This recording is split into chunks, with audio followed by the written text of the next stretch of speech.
Hello guys, welcome back to the HardReset.Info channel. Today I'm going to tell you how you can easily check for the firmware updates in your ASUS ROG Cetra SpeedNova true wireless earbuds.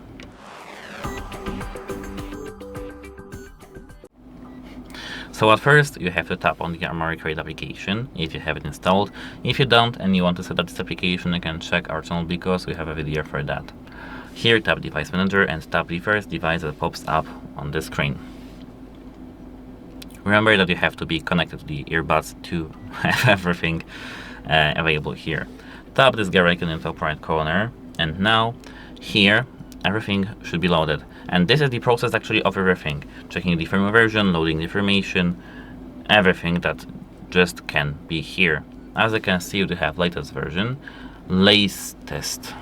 Yes, this is a typo. It should be latest version, and this is just a checkup of this version.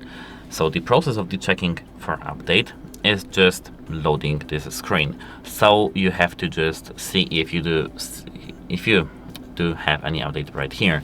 If you do have an update, for example, you have a new version available, just tap download and everything should be fine. And that's it. Hope it helps you, and goodbye.